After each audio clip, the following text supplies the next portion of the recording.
office at this hour of the day anyway. That is, anybody with authority. But somehow Shirley had to signal that car and get out, long walk or not. A strong desire seized her to put her fate to the test and either crush out this dream of hers forever or find out at once whether it had a foundation to live. She walked straight to the Ward Trust Building and searched the bulletin board in the hallway carefully. Yes, there it was. Graham Walter, fourth floor, front. With rapidly beating heart she entered the elevator and tried to steady her voice as she said, "Fourth," but it shook in spite of her. What was she doing? How dared she? What should she say when they asked her what she wanted? But Shirley's firm little lips were set, and her head had that tilt that her mother knew meant business. She had gone so far she would see the matter to the finish, even if it was ridiculous.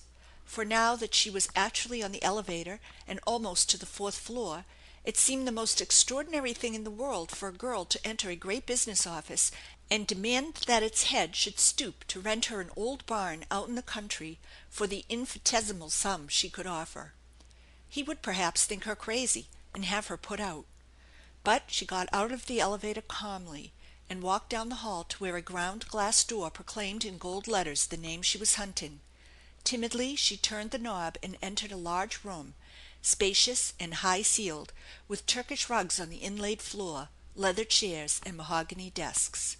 There was no one in the office but a small office boy who lolled idly on one elbow on the table, reading the funny page of the afternoon paper. She paused, half frightened, and looked about her appealingly, and now she began to be afraid she was too late. It had taken longer than she had thought it would to get here. It was almost 5:15 by the big clock on the wall. No head of a business firm was likely to stay in his office so late in the day as that, she knew. Yet she could hear the steady click of typewriter keys in an inner office. He might have remained to dictate a letter. The office boy looked up insolently.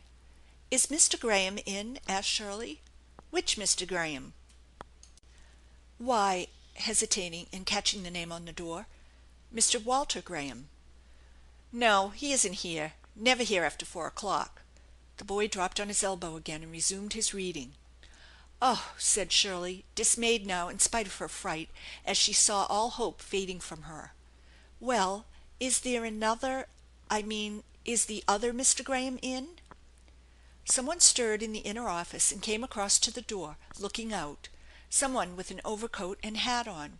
He looked at the girl and then spoke sharply to the boy, who stood straight up as if he had been shot. " Edward, see what the lady wants." " Yes, sir," said Edward with sudden respect. Shirley caught her breath and plunged in. " I would like to see some Mr. Graham, if possible, for just a moment."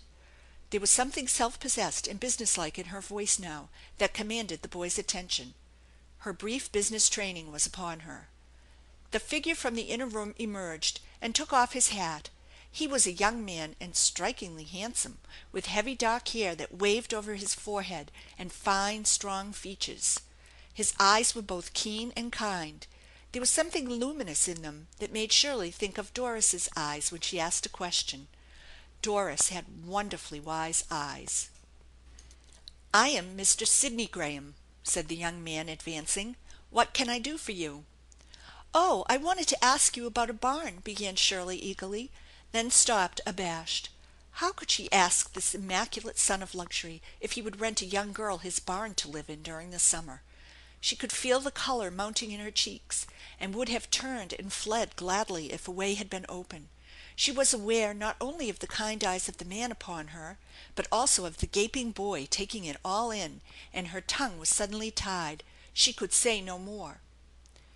But the young man saw how it was, and he bowed as gracefully as if asking about barns was a common habit of young women coming into his office.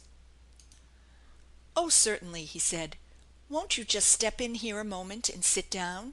We can talk better. Edward, you may go. I shall not need you any longer this evening." " But I am detaining you. You were just going out," cried Shirley in a panic. " I will go away now and come again, perhaps." She would do anything to get away without telling her preposterous errand. " Not at all," said young Mr. Graham. " I am in no hurry whatever. Just step this way and sit down." His tone was kindness itself. Somehow Shirley had to follow him. Her face was crimson now, and she felt ready to cry. What a fool she had been to get herself into a predicament like this! What would her mother say to her? How could she tell this strange young man what she had come for? But he was seated and looking at her with his nice eyes, taking in all the little pitiful attempts at neatness and style and beauty in her shabby little toilet. She was awfully conscious of a loose fluff of gold glinted hair that had come down over one hot cheek and ear. How disheveled she must look, and how dusty after climbing over that dirty barn! And then she plunged into her subject.